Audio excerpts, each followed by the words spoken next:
Hey folks, Jason Dukes here with Dirt Race Life. Well, it's day 2 of the 2024 Southern Street Stock Nationals. Why Not Motorsports Park, that's here close to Meridian, Mississippi. So we've got to qualify tonight, and then we've got our heat race. And I don't know whether they're taking the top 2 or the top 3 from each of the heats. It'll be a lot of different heats. It'll all be divided up into. I've got to do some tire prep. I've got brand new tires to go on the car. Setup wise, I'm debating whether or not I'm going to go ahead and change that right rear spring. I watched all the footage from last night, and then I'm looking at, like, I drew a number 196. That should definitely put me in like the last group for qualifying. I think I'm going to be on a black slick track even qualifying.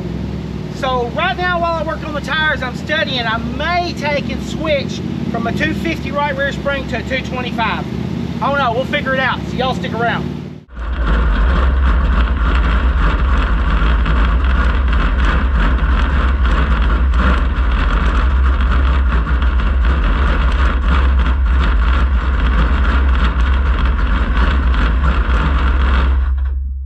Hey guys, photo motor.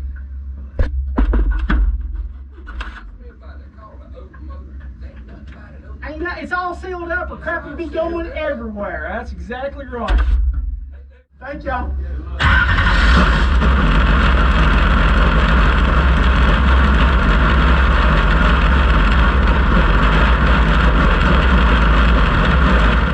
I feel like I'm going to have a better car if I go ahead and drop it 25 pounds on race. I feel like it's going to help me get the car in the track and working. So the way I'm going to do this, car has been sitting here for a while. It's good and settled.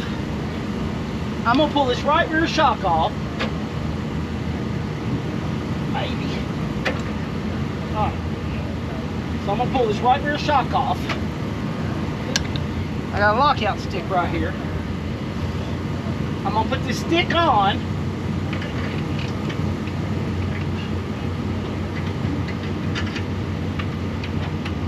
And I'm going to adjust this stick until it's just neutral. Okay, so right there the stick is free, right? So I can take that stick right there and I can slide that stick back and forth on that bolt. That's my point, that's my set point. So I'm not going to turn the ends on this stick. I'm going to leave it just like it right there. I'm going to lay it down. I can jack the car up, swap the spring out. All I have to do is crank it down until that stick is exactly to that same point, and we'll be on exactly the same ride height and exactly the same load.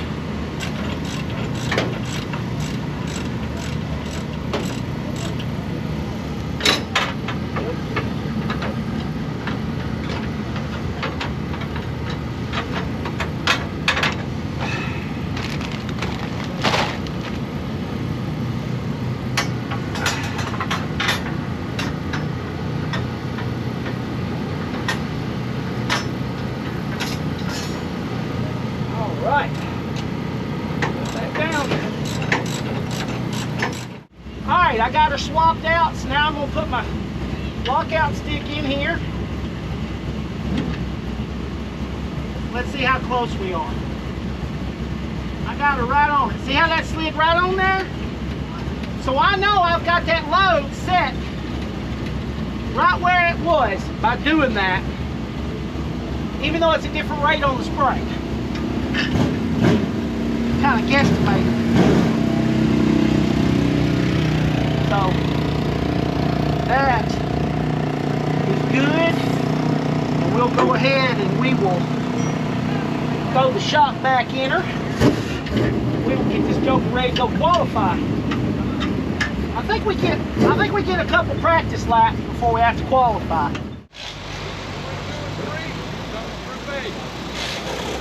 4, 5, and 6 will go to Group B. Alright? You're in Group A. I suggest you get in line for hot lap soon. Don't wait to the end of the line and try to go on the hot lap. As soon as that last car comes out of the hot lap, Group A should be lined up and ready to go. Okay? No reason why you missed that. Qualifying again, 5 cars, 2 laps. Can you take that checkered flag straight to the scale?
It was a little bit tight.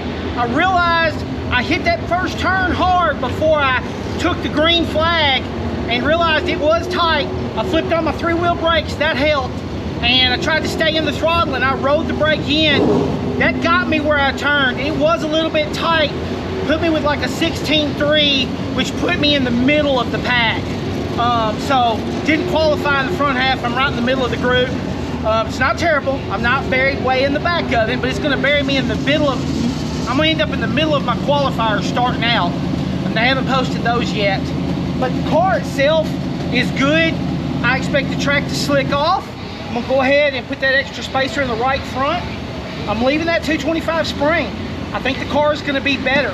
To be honest, I probably could have done a few little things to free the car up in that qualifying without having to change back to that 250 spring. I just got to think about that. I could have took the 1-inch spacer out of the left rear and went with like a 1/2 inch instead, or none on that left rear. That probably would have been plenty to free me up if I'd have done that. Because it was close. Like I said, I just had to ride. I had to ride that 3-wheel brake a little bit into the turn, and I didn't want to do, you know. And honestly, if I had the experience, I could have just throttled it in. I just don't know the car well enough yet to do it, where that I could just like turn that wheel and just throttle in instead of doing that. It probably would have been fine if I'd have done that. Just not enough experience, guys, but it's growing on me. So we get it ready. We'll see where we're at, which qualifier we're in, where we start. Y'all stick around.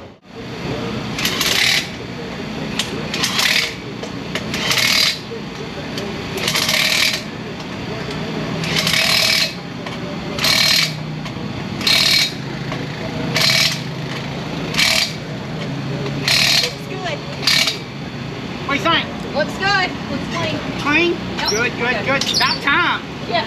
All right.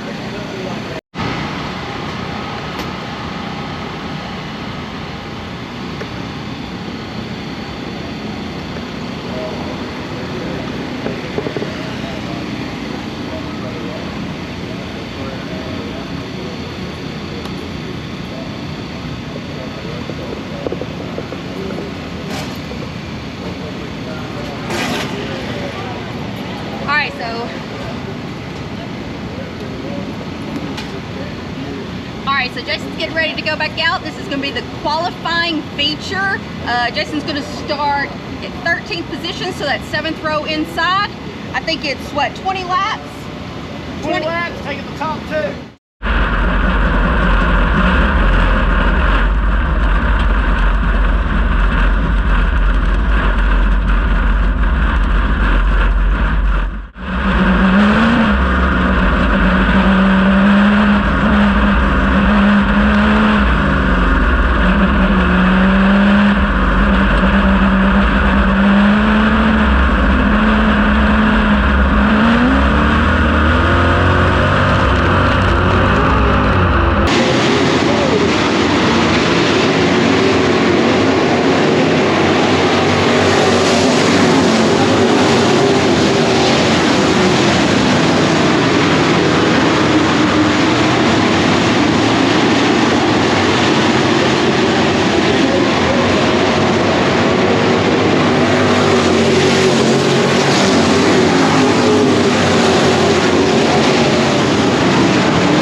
So we've cut several laps out here, probably showing about 10 to 15 of the 20. I really struggled early on in the race. I was down on the inside line, just pulling tear-offs like crazy. I ended up by the end of the race, I didn't have any tear-offs for the last 10 laps of this race and was just having to wipe the mud away. And the car was way too tight with me adding another spacer to the right front. I took a guess. I thought the track was going to go black slick through the middle and that the line would be middle up and that I would be good, and I missed it. I needed the car to be freer. I could not, that bottom was where it was at, and I could not make it work. Had 3-wheel brakes on, and, you know, it was just pushing out. Didn't have the right car for it. And it was my fault because, I actually knew what to do to make that work. Those last few laps, we looked on the My Race Pass, and my lap times improved significantly, and I think I got up to like a 16.3 on the next to last lap, which was actually faster than the middle of the field. But it took me a while to get out there, figure out the line, figure out how to get the car to make it work with as tight as it was in that tack. But overall, I mean, I consider it a success because I kind of figured out how to make the car work regardless of where I finished. Anyway, we're in a B main, so we'll see how that goes. Well, I kind of stunk that up, seriously. I kind of made the same mistake this year that I made last year. I went out there and I qualified, and I felt pretty good in the qualifying. Of course I was in the middle of the pack, but it wasn't terrible, and the car felt like, to me, like I knew what it was going to do. I knew what it was doing. It was a little bit tight, but I knew what it was doing. And so we don't know. We're waiting to see which qualifying race we're going to drop into. And we're knowing that the track is going to go slick. And so, like, I went ahead and put that other spacer, in the right front. I left a little bit less stagger in the rear of the car, and I'm thinking, because the track is going to go slick, right? And then it comes out, I'm in the very first race, and they're calling, like, they post them, and they're lining up, and they're singing the national anthem. And it's like, there I am, I'm stuck. I'm stuck. And, in the car, I just made a mess of it, which we went through the race together and everything. I made a mess of it, and then towards the end, I kind of finally figured out how to get the car working. I'm learning a lot. I'm learning kind of how to make the car work. The car likes to be drove hard when you drive hard. The right rear spring change, that was the right move. Even on a hooked up track, that was the right move. Leaving that's definitely better. But yeah, made a mess of it. So I'll be in a B main tomorrow night. I don't know exactly where I finished. I'm sure I posted it at the end of the race where it was. I think around 10th place, 10th or 11th place, somewhere in there. So I'm like 3 or 4 rows back in the B main, is where I'm gonna start. And I've got to get faster. I think the car is okay. I need to hit the setup. Like, if I had not added the extra inch of spacer on the right front, if I had run the other right rear and nothing else, I think I would have had a lot better car. I'm not saying I would have won that race, but I think that I wouldn't have just stunk it up in those first 10 laps like I did when I was stuck on the inside and pulling tear-offs like crazy. I tell you, I felt like a ping pong there for a while because I was getting mudded over, and so I'm trying to get the tear-off off, and it's like you can feel you're bouncing around between cars, and I hate that because then that makes for hard feelings. I'm not trying to like bounce off anybody, but I was blind as a bat for a couple seconds of time. Blew through about 10 tear-offs there, and no excuses, but that's just part of it. When you're on the inside, like your workload goes way up when you're sitting on that inside on a heavy track. So you're just dealing with all of that, and you're not trying to lose ground. But for me, when I go blind, my instinct is to lift a little bit. Don't drive off into somebody. So I gotta lift a little bit. So I gotta lift and try to get the tear-off off and hope I don't slam into somebody as they go into the entry of the corner. And so lose a position. And I'm like, oh. So there's some luck involved down here. There is seriously some luck involved and being able to needle your way through. Anyway, we're going to a B main tomorrow night. I don't know exactly where we're starting, but wherever we're starting, we're going to try our very best to put the car on keel where that we can race our way into this show. I will see you next time.